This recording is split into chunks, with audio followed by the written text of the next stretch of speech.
Copa আমেরিকায় champion হবে কোন দল? চ্যাম্পিয়ন হওয়ার দৌড়ে সবচেয়ে এগিয়ে রয়েছে এমন 5টি দলের র্যাঙ্কিং করেছিলাম কোপা আমেরিকা শুরু হওয়ার পরে।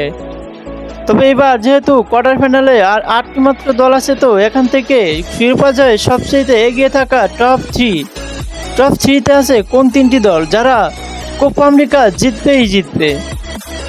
3টি দলে যে কোনো একটি দল জিতবে। তো সেই 3টি দল কে কে হতে পারে তার আগে বলে নেই, যেটা আগের ভিডিওতে টপ 5 রেখেছিলাম তার মধ্যে থেকে শুধু মেক্সিকো বাদ পড়েছে, আর বাকি 4টে দল কিন্তু আছে। ব্রাজিল, আর্জেন্টিনা, উরুগুয়ে, কলম্বিয়া এবং মেক্সিকো রেখেছিলাম 5 নম্বরে, যারা কোয়ার্টার ফাইনালে আসতে পারে নাই।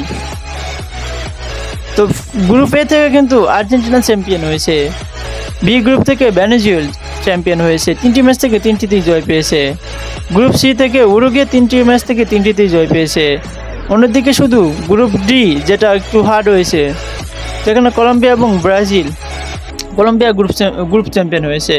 তো এবার আসুন এই যে 4টে গ্রুপ থেকে 8টি দল কোয়ার্টার ফাইনাল এসেছে, যার মধ্যে থেকে এই 8টি দল থেকে টপ 3তে কাকে রাখা হবে।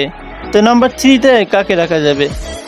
নাম্বার 3তে কলম্বিয়াকে আপনাকে রাখতে হবে টপ 3তে, কারণ কলম্বিয়া যে ফাইটটা করছে ব্রাজিলের সাথে, এরম আর শুধু তাই নয়, গত 26টা ম্যাচ তারা আনবিটেন রয়েছে। 26টা ম্যাচে কেউ তাদেরকে হারাতে পারে নাই। শুধু তাই নয়, ব্রাজিলকেও কিন্তু এক ম্যাচ বিশ্বকাপ ওয়ার্ল্ড কাপ কোয়ালিফিকেশনের ম্যাচটা একটা ম্যাচ হারিয়ে দিয়েছে। গতকালকে একটু ম্যাচ হলো, সেই ম্যাচে তো দেখলাম ব্রাজিল ড্র করতে পেরেছে, যেখানে শর্ট অন টার্গেটে বলও রাখতে পারে না ঠিকমতো ব্রাজিল। তাদেরকে ভাই অবশ্যই রাখতে হবে, এইবার যেভাবে যে ফর্মেটা আছে রাখতেই হবে, না রাখলে অন্যায় হয়ে যাবে। তাই কলম্বিয়া রয়েছে 3 নম্বরে। 2 নম্বরে কে? 2 নম্বরে অবশ্যই ভাই ব্রাজিলকে আপনাকে রাখতে হবে। কোনো টুর্নামেন্টে খেলতে হলে, যে কোনো টুর্নামেন্ট হোক না কেন, ব্রাজিল পার্টিসিপেট করলে অবশ্যই তাকে পাওয়ার র্যাঙ্কিংয়ে টপ 1, 2, 3 ভিতরেই রাখা উচিত। তো ব্রাজিলকে আমি টপ 2তেই রাখলাম, যদিও গত ভিডিওতে ব্রাজিলকে নাম্বার 1-এ রেখেছিলাম। তাদের পারফরমেন্স যে হতশ্রী পারফরমেন্স ভাই, অবিশ্বাস্য। এরকম ব্রাজিলকে গত 20 বছরে কেউ দেখে নাই, এরকম বাজে পারফরমেন্স। তো এই জন্য তাকে নাম্বার 1 থেকে নাম্বার 2তে নামিয়ে নেওয়া হয়েছে, কারণ উরুগুয়ে, কলম্বিয়ার মতো দলকে টপকেই কিন্তু ফাইনালে যেতে হবে, আর ফাইনালে কিন্তু অবশ্যই আর্জেন্টিনাই ওয়েট করবে। তো সেই ক্ষেত্রে ব্রাজিলের জন্য খুবই টাফ হবে। 3টি বিগ ম্যাচ জেতা এত সহজ না। তো এই জন্য ব্রাজিলকে টপ 2তে রেখে দিলাম।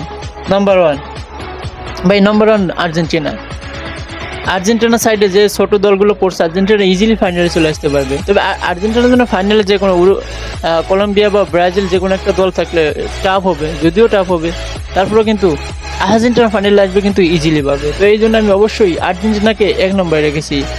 শুধু তাই না, আর্জেন্টিনার অসাধারণ পারফরমেন্স করতেছে, যেটা গত বিশ্বকাপের পর থেকে আমরা দেখতে পাচ্ছি। শুধুমাত্র একটি ম্যাচ হারছে, মানে উরুগুয়ের সাথে একটি ম্যাচ হারছে, তাছাড়া কিন্তু আউটস্ট্যান্ডিং পারফরমেন্স করতেছে আর্জেন্টিনা। তো এই জন্য শিরোপা জয়ে কোপা আমেরিকার সবচেয়ে দাবিদার আর্জেন্টিনা। তো আপনার কাছে টপ 3তে থাকা কোন 3টি দল অবশ্যই কমেন্ট বক্সে জানিয়ে যেতে পারেন। যে কোনো স্পোর্টস ভিডিও পেতে অবশ্যই আমাকে সাবস্ক্রাইব করে রাখুন। Thank you so much for watching me.